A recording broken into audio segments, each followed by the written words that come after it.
Halo guys, kali ini gue akan melanjutkan cerita dari Sakamoto Days.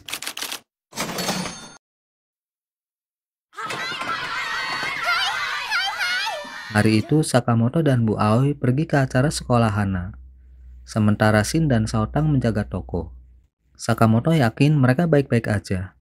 Mereka nggak tahu kalau di toko Shin dan Saotang ribut gara-gara celemek. Shin kesal karena Saotang selalu memakai celemeknya untuk bersih-bersih. Saotang dalam hati berpikir Shin kadang-kadang kayak anak kecil. Itu membuat Shin makin kesal. Dia minta Saotang mengatakan apa yang mau dia katakan. Saotang juga jadi kesal. Dia seperti nggak punya privasi. Shin selalu membaca pikirannya tanpa izin dan akhirnya mereka pun berantem.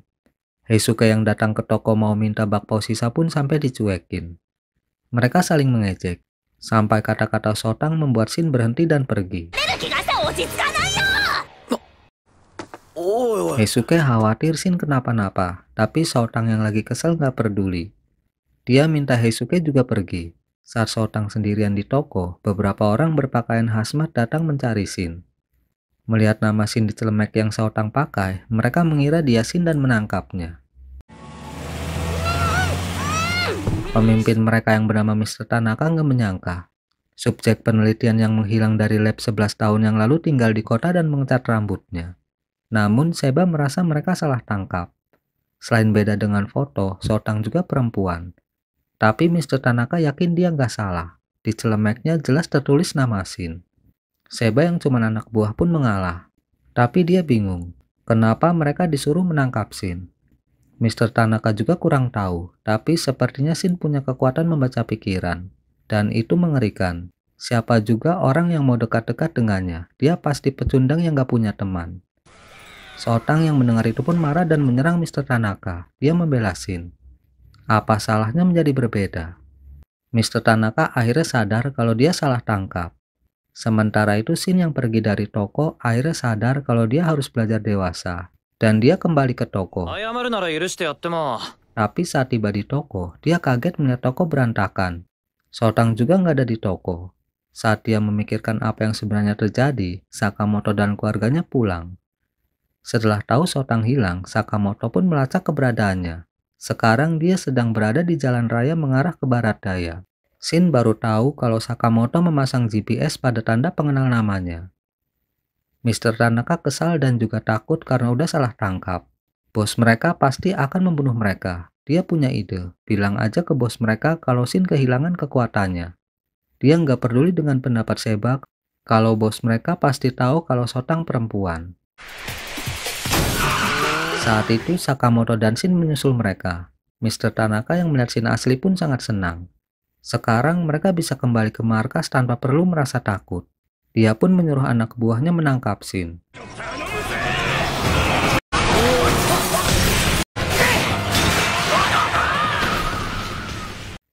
Tapi Sakamoto dan Shin mengalahkan semua anak buahnya. Itu membuat Mr. Tanaka kaget. Dia bertanya-tanya siapa sebenarnya mereka. Mereka benar-benar gila. Saat itu Shin berhasil mencapai mobil, dan Seba pun turun tangan. Dia melepas baju labnya dan tiba-tiba menghilang. Sepertinya dia memakai baju khusus yang membuat dia bisa menghilang. Dengan kemampuannya, dia dengan mudah mengalahkan Shin. Tapi saat menyerang Sakamoto, dia nggak berdaya. Akhirnya Seba menusuk tank bensin motor Sakamoto dan kabur. Sekarang dia mengerti kenapa Sakamoto disebut pembunuh legendaris. Hampir aja dia mati. Karena motor meledak, Sakamoto dan Shin nggak bisa mengejar mereka. Tapi mereka masih bisa melacak Saotang. Menurut GPS, mereka berhenti di Museum Okutabi. Sakamoto pun bertanya-tanya siapa sebenarnya mereka. Shin menduga mereka dari lab. Lab itu adalah fasilitas riset ilegal dan tempat dulu dia dibesarkan. Mereka kelompok orang aneh, tapi nggak berbahaya. Dia bingung apa yang terjadi sebenarnya. Apapun itu, Sakamoto dan Shin akan mendapatkan Saotang kembali. Beberapa waktu kemudian, mereka tiba di Museum Okutabi. Museum itu cuma kamuflase. Lab ada di ruangan bawah tanah. Shin memberitahu Sakamoto tentang itu, dan mereka pun masuk mencari Saotang. Tapi dua orang SPG menawari mereka berfoto dengan kostum dinosaurus. Karena mereka terus memaksa, akhirnya mereka foto-foto. Mereka juga membeli topeng dinosaurus untuk menutupi wajah mereka. Setelah itu, Shin membawa Sakamoto ke jalan rahasia menuju lab yang ada di bangunan tambahan. Sementara Sakamoto dan Shin menuju ke jalan rahasia, Mr. Tanaka dan Seba membawa Sotang ke bos mereka Sang Rusa. Bos rusa pun memperingatkan mereka, kalau sampai mereka salah tangkap, dia akan membunuh mereka. Sotang bertanya-tanya siapa sebenarnya bos rusa. Wajah dan tangannya penuh dengan jahitan, sangat mengerikan. Mendengar kata-kata bos rusa, Seba pun memberitahu bos rusa kalau Sotang cuma pengganti. Tapi dia tahu di mana Shin yang asli. Akibatnya, Mr. Tanaka dibawa ke penjara bersama Sotang. Setelah itu, bos rusa menyuruh Seba menangkap Shin. Mereka nggak bisa mengecewakan bos besar. Sakamoto dan Shin akhirnya tiba di gedung tambahan, di mana tempat pintu masuk ke ruang bawah tanah berada. Shin masih ingat cara membuka ruangan bawah tanah, dan mereka berhasil membukanya. Tapi saat mereka mau membuka pintu besi, Shin salah memasukkan kata sandi. Mungkin itu udah dirubah, dia pikir. Akibatnya, sistem mendeteksi mereka sebagai penyusup dan mengaktifkan robot beruang untuk melenyapkan mereka.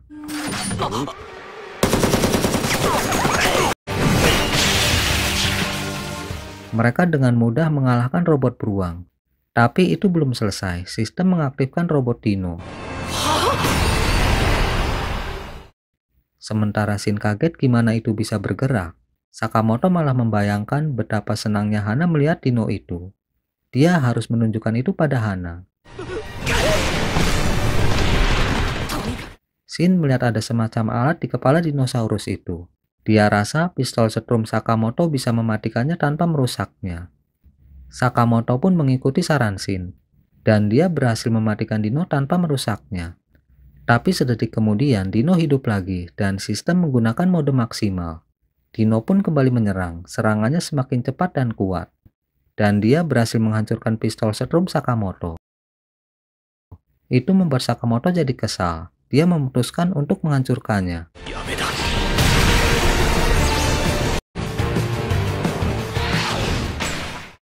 Gak butuh lama, dino pun hancur berantakan. Hancurnya sistem keamanan di depan membuat para ilmuwan yang sedang melakukan suatu penelitian bertanya-tanya apa yang terjadi. Melihat mereka berhenti bekerja, penjaga pun menyuruh mereka kembali bekerja. Tapi seorang ilmuwan bernama Dr. Ishikawa protes. Dia minta penjaga membiarkan mereka beristirahat. Udah 3 hari ini mereka nggak tidur. Lagian penelitian konyol yang mereka lakukan nggak akan berhasil. Itu membuat penjaga marah dan menghajarnya. Dia menganggap Dr. Ishikawa telah menghina organisasi. Untuk itu dia harus mati. Untunglah Sakamoto dan Shin datang di waktu yang tepat. Setelah membuat penjaga itu pingsan, Shin pun menyapa para ilmuwan yang semuanya dia kenal. Dia menanyakan apa yang terjadi dan di mana Pak Tua. Pak Tua yang Shin maksud adalah direktur lab. Dr. Ishikawa pun memberitahu Shin bahwa direktur ditahan di lantai terbawah. Dan lab telah dikuasai oleh kelompok pembunuh bayaran. Mereka tiba-tiba muncul sekitar setahun yang lalu. Mereka dipimpin oleh orang bernama Kashima. Mereka mencari inovasi untuk membunuh, karena menurut mereka pistol dan pisau sudah kuno. Selain Kashima, ada beberapa pemimpin lain dan pesuruh yang memakai pakaian hazmat. Mendengar itu, Shin dan Sakamoto sadar kalau mereka mau mencari Sotang, mereka harus melawan Kashima dan anak buahnya. Saat itu bos pemimpin lantai datang. Para dokter pun buru-buru menyuruh Sakamoto dan Shin untuk bersembunyi. Di penjara bawah tanah, Sotang berusaha menghancurkan sel dengan batu. Mr. Tanaka menganggap tindakannya bodoh. Seorang yang juga dipenjara di situ sependapat. Dia minta Sotang menghentikan usahanya yang sia-sia. Seseorang itu tidak lain adalah Pak Tua direktur lab yang bernama Asakura. Dia punya ide agar mereka bisa kabur dari tempat itu. Pemimpin lantai yang bernama Matt Horiguchi curiga karena dia mendengar suara ribut-ribut. Ada tanda X di jubahnya. Entah apakah itu ada hubungannya dengan pembunuh misterius yang disebut X. Dr. Ishikawa pun meyakinkannya kalau nggak ada apa-apa. Tapi Matt yang melihat anak buahnya tergeletak pingsan di lantai nggak percaya. Dia mengambil pulpen Dr. Ishikawa dan menusukkannya ke tangannya. Setelah itu dia juga minta yang lain mengeluarkan pulpen mereka. Tapi tiba-tiba, Shin yang gak tahan melihat semua itu keluar dari persembunyiannya dan menyerangnya. Sayang serangannya gagal. Menduga Shin mau menghalangi dia dan kelompoknya yang sedang melakukan penelitian hebat, Matt menyerang Shin. Dia dengan cepat menusuk tengkuk Shin dengan jarum yang mengalirkan listrik.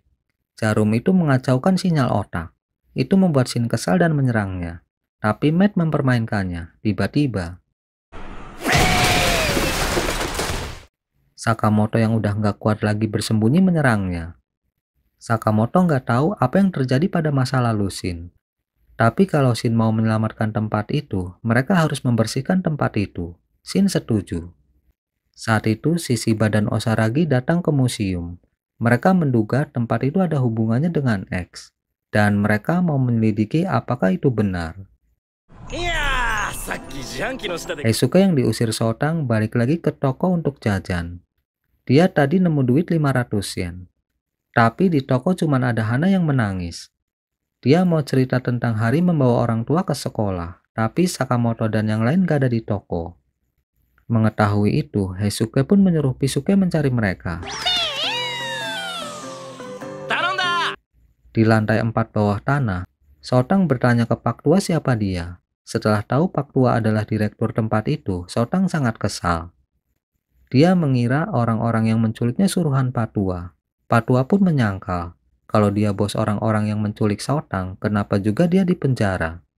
Sotang pikir itu masuk akal, dan setelah dipikir-pikir, semua salah Mr. Tanaka yang telah menculiknya karena mengira dia adalah Shin. Mendengar nama Shin, Pak Tua kaget, apakah itu Shin si Esper? Kalau iya, dia bukan hanya kenal dengan Shin, tapi dialah yang membuatnya menjadi Esper. Dulu Shin hanyalah bocah biasa, tapi hidupnya berubah karena salahnya. Suatu hari, teman lamanya yang bernama Ando memintanya mengurusin, lalu dia menghilang, dan sejak saat itu dia mengurusin. Shin selalu menemaninya saat melakukan penelitian. Waktu itu dia meneliti bagaimana cara memperluas batas aktivitas otak manusia. Kalau dia berhasil, dia akan bisa membuat potensi luar biasa untuk umat manusia, yang artinya dia bisa membuat seluruh umat manusia bahagia. Hari demi hari pun berlalu. Orang-orang di lab mulai membicarakan dia yang kelihatan sangat lelah demi melakukan penelitian yang menurut mereka nggak mungkin berhasil. Shin yang mendengar kata-kata mereka pun membela Pak Tua. Mereka nggak tahu itu akan berhasil atau enggak. Pak Tua bekerja keras untuk membuat semua orang senang. Malam itu, Pak Tua menemukan sesuatu. Di waktu yang sama, Shin terbangun dari tidurnya karena haus. Pak Tua dengan gembira memberitahu Shin bahwa penelitiannya berhasil dan betapa kagetnya saat dia melihat Shin tanpa sadar meminum ramuannya. Namun dia nggak melihat perubahan pada Shin. Dia pikir penelitiannya gagal. Tapi dia lega karena Shin baik-baik aja. Tiba-tiba Shin berkata kalau dia nggak baik-baik aja. Minuman itu benar-benar nggak enak. Pak Tua sangat kaget. Ternyata penelitiannya berhasil. Shin jadi punya kemampuan bisa mengetahui apa yang orang lain pikirkan. Namun kemampuan Shin membuat orang di sekitarnya nggak bisa menyimpan rahasia. Dan parahnya, Shin yang masih bocil memberitahu rahasia mereka dan apa yang mereka pikirkan ke semua orang. Dan akhirnya semua menjauhinya. Ada yang berpikir Shin menyeramkan, kekuatannya menjengkelkan dan lain-lain. Tentunya Shin tahu apa yang mereka pikirkan. Pak Tua pun membuat obat untuk mengobati Shin. Tapi itu malah membuat Shin kesal. Dia merasa baik-baik aja. Dia heran, seharusnya Pak Tua senang penelitiannya berhasil, tapi Pak Tua malah muram. Pak Tua nggak bisa berkata-kata. Dia merasa sangat bersalah karena telah menyeret Shin dalam penelitian bodohnya. Shin yang tahu apa yang dia pikirkan pun dengan kesal berkata kalau penelitiannya nggak bodoh. Selain kesal, dia juga sangat sedih karena orang-orang di lab sekarang membosankan. Pak Tua juga jadi orang tua yang muram. Setelah mengatakan itu, dia pergi dan sampai sekarang gak kembali. Cerita itu membuat Sotang dan Mr. Tanaka merasa terharu. Tapi Sotang yakin Shin sekarang gak marah lagi. Setiap hari dia selalu bersama Shin. Dia tahu Shin senang dengan kemampuannya. Dia mengajak Pak Tua untuk minta maaf bareng dengannya karena dia juga bertengkar dengan Shin. Aturan keluarga Sakamoto nomor 11, kalau bertengkar berdamailah dalam sehari. Pak Tua hanya tersenyum. Lalu dia meneteskan semacam cairan ke jeruji besi. Nggak tahu itu cairan apa, tapi itu membuat jeruji besi meleleh dan mereka berhasil membuka pintu sel.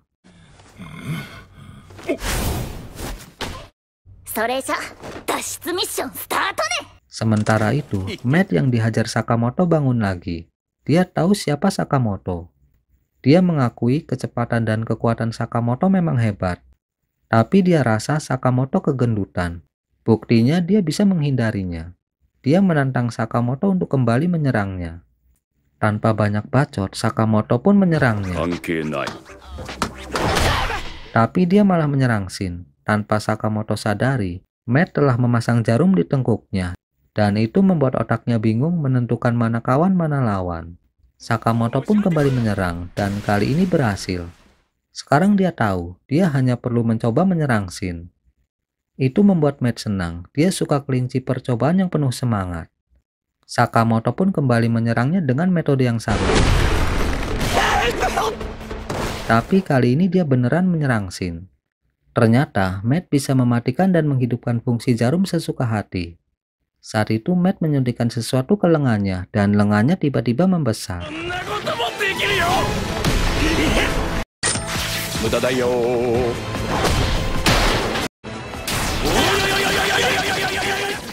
Meskipun Shin bisa membaca pikirannya, tapi dia nggak berdaya. Matt nggak ngerti kenapa bosnya menginginkan kekuatan bodoh sepertinya. Sakamoto pun berkata kemampuan Shin nggak bodoh sama sekali, dan dia bisa membuktikannya. Matt nggak ngerti apa maksud Sakamoto. Dia menyuntikkan semua cairan ke tubuhnya. Shin bingung apa yang harus mereka lakukan, tapi Sakamoto berkata kalau itu mudah. Meskipun nggak ngerti, Shin mengikuti instruksi Sakamoto. Dia berdiri membelakangi Matt, dan Sakamoto pun menyerangnya. Dia memberitahu Shin gerakannya, dan Shin menghindari semua serangannya.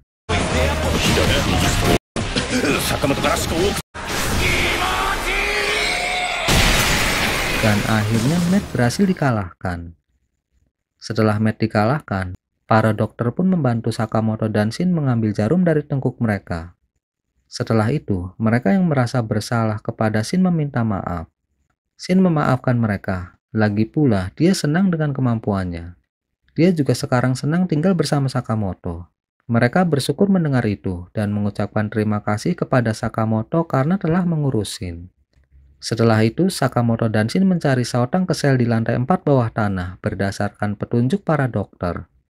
Sepanjang jalan, Shin memuji kehebatan Sakamoto. Menurutnya, dia pembunuh terkuat. Sakamoto minta Shin jangan meremehkan anggota Ordo, karena mereka sangat kuat, bahkan ada beberapa yang lebih kuat. Jika satu anggota Ordo melawan 10 Shin, dia cuma butuh 6 detik untuk membunuh semuanya. Jadi untuk membunuh Shin, mereka cuma butuh waktu kurang dari 1 detik. Kalau Shin bertemu anggota Ordo, sebaiknya dia pura-pura mati aja. Tiba-tiba, Sakamoto dengan cepat menendang Shin, dan Shin pun selamat, sedangkan dia terjatuh ke dalam lubang. Di ruang bawah tanah lantai 5 koridor perbaikan, Shishiba dan Osaragi menghadapi bos rusa dan 2 bawahannya. Mereka mencari informasi tentang X. Tapi bos rusa mengaku kalau dia nggak tahu tentang X. Meski begitu, manufaktur senjata ilegal dan memaksa Sandra itu melanggar regulasi JAA dan mereka harus menyingkirkannya. Bawahan bos rusa yang udah nggak sabar pun mengepung Shishiba. Tapi sebelum mereka bergerak, Osaragi menebas kepala mereka.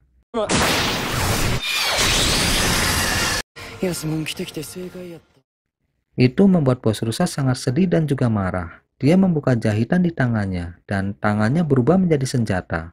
Lalu dia menyerang Shishiba. Gerakannya yang sangat cepat membuat Shishiba nggak mampu menghindar. Tapi ternyata dia belum mati, dan dia balas menyerang. Tapi bos rusa juga nggak mati. Ternyata dia punya kerangka buatan. Saat itu, Sakamoto muncul dari lubang di atas bos rusa dan menimpanya. Shishiba dan Sakamoto yang saling mengenal pun saling menyapa dan menanyakan kabar. Shishiba juga mengenalkan Osaragi. Dia anak baru di Ordo. Osaragi terpana melihat Sakamoto. Dalam pandangannya, Sakamoto seperti boneka beruang. Bos rusa tahu siapa Sakamoto, sang pembunuh legendaris. Dia juga tahu kalau Sakamoto adalah orang yang telah melukai bosnya. Dia nggak tahu bagaimana Sakamoto bisa berada di situ.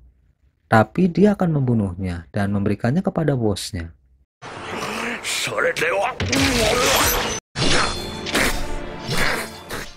Karena ada urusan lain, sisi badan Osaragi menyerahkan bos rusa kepada Sakamoto.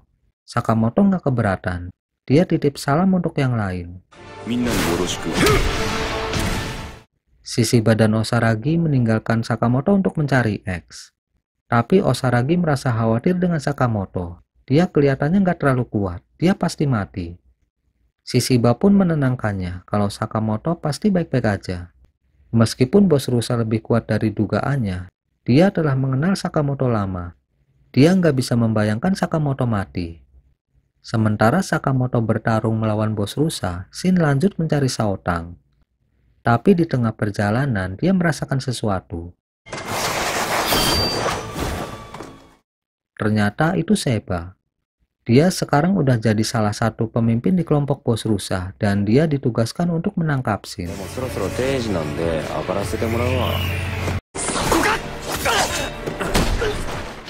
Shin kewalahan menghadapi Seba yang bisa menghilang, dan akhirnya terkena serangannya.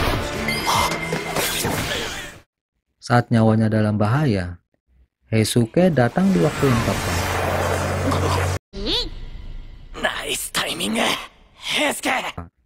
Oke guys, segitu aja dulu alur cerita kali ini. Gua pamit, see you next time di video berikutnya.